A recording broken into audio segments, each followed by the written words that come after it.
नमस्कार माझी YouTube family. ओवी अँड मम्मा चॅनलमध्ये तुमच्या सर्वांचं हार्दिक स्वागत आहे. तर हा ब्लॉग थोडासा उशिराने येत आहे कारण की टीचर्स डे आता झालेला आहे. पण मी म्हटलं तुमच्या सगळ्यांसोबत हा ब्लॉग मला शेअर करायचाच होता. पण मला एडिटिंगला टाईमच मिळाला नाही कारण की आता एक वेगवेगळे पूजा वगैरे गणपती यायची पण तयारी आहे म्हणून. पण मी हा व्हिडिओ म्हटलं एडिट करून तुमच्या सगळ्यांसोबत शेअरच करेल. आणि टीचर्स डेसाठी खूपच माझ्या मुलांनी म्हणजे ओवीनी आणि नैतिकनी खूपच मेहनत केलेली आहे. मग म्हटलं चला आपण सगळ्यांसोबत शेअर करूया.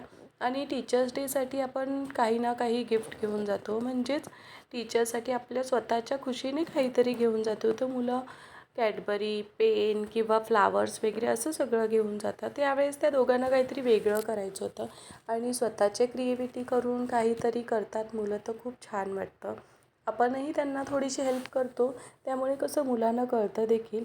याच्यात सगळं करत तर मीच होती कारण की त्या निमित्ताने आपल्याला थोडंफार शिकवायला देखील वेळ मिळतो मुलांना की काय करायचं असतं. रोजचं ते स्टडी, होमवर्क वगैरे ते सगळं काही असतंच.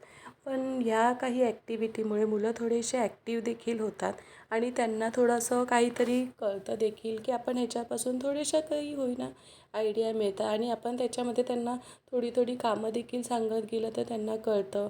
वेगवेगळे प्रकार कळतात. आणि याच प्रकारे तर आम्ही आता ह्यावेळेस विचार केला की आपण रोज म्हणजेच गुलाबाची फुलं बाहेरून आणण्यापेक्षा आपण टीचरला ते आपण घरी बनवून देऊया. आणि खूपच वेगवेगळ्या कलरचे तिचे जे क्राफ्ट पेपर होते त्याचाच मी वापर केलेला आहे. काही वेगळं काही आणलेलं नाही. आणि घरी नैतिकनी देखील ग्रीटिंग बनवायचं विचार केलेला. तर त्याला देखील खूप आवड आहे क्राफ्टची, ड्रॉइंगची, म्हणून तो बोलला की मी माझे ग्रीटिंगच बनवतो. कारण की त्याला ओवीचे करायला वेळ नव्हता आणि तिचे बुके वगैरे सगळी मीच तयार करत होती. पण मी तिला देखील हेल्प करायला सांगितली. तिला माझ्या बाजूला बसवूनसुद्धा मी तिला सांगितलं की फ्लावर कसे बनवायचे, कोन कसा बनवायचा, आणि सगळी हेल्प करून मी तिला यावेळेस छोटे छोटे कामं दिले. म्हणजे पानं बनवल्यावरती त्याच्यावरती स्केच करणं वगैरे, आणि तिने खूप आवडीने केले देखील.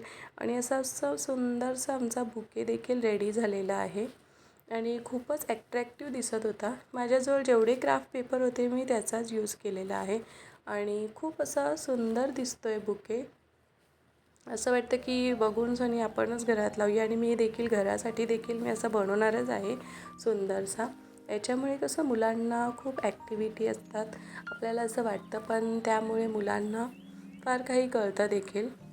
मी याच्यामध्ये म्हटलं स्कूलमध्ये गेल्यावरती तिला कळणार नाही कोणाकोणाला बुके द्यायचे आहेत, कारण की मुलं घरी जेवढे बोलतात तेवढे स्कूलमध्ये जाऊन बोलत नाही.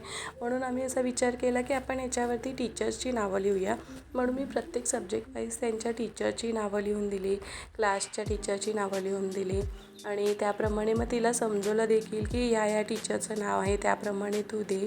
आणि रात्री आम्ही म्हणजे सगळी घरातली कामं झाल्यावरती आम्ही व्हिडिओ हे करतो आहे. म्हणजेच सगळी कामं झाल्यावरती रात्रीच्या वेळेस थोडा वेळ असतो तेव्हा मी बनवायला सुरुवात करते, कारण की दिवसभर वेळ नसतो आणि मुलं देखील स्कूलमध्ये असतात. आमच्या नैतिकचं ग्रीटिंग देखील रेडी झालेलं आहे. तो देखील थोड्याफार आयडिया विचारतो, कारण की थोडाफार मला विचारूनच करतो. आणि आम्ही हँडरायटिंगसाठी त्याच्या पप्पाची मदत घेतो, कारण की त्यांची हँडरायटिंग खरंच खूपच सुंदर आहे. म्हणून आम्ही त्यांना ऑफिसवरून आल्यावरती आम्ही त्यांना बसवलं की प्लीज थोडीशी हेल्प करा. आज ॲक्च्युली ते लेट आले होते तरी देखील त्यांना आम्ही जबरदस्तीने हेल्प करायला बसवलेलं आहे. आणि खूपच सुंदर असं त्यांनी लिहून दिलेलं आहे जे काही होतं टीचर्स डेबद्दल. आणि ह्या ज्या ड्रॉइंग आहेत ते त्यांनी नैतिकनी स्वतः स्केच केलेले आहेत. खूप त्याला आवड आहे. थोडीफार हेल्प लागली तर मला विचारतो, मी देखील त्याला हेल्प करून देते. आणि असं आमचं सुंदरसं टीचर्स डेची तयारी चालू आहे. आणि मुलं अशी ॲक्टिव्हिटी करताना खूप छान वाटतं. या सगळ्या ड्रॉइंग तो स्वतःच करतो आणि आपण देखील त्यांना थोडीफार मदत करायलाच पाहिजे अशा वेळेस.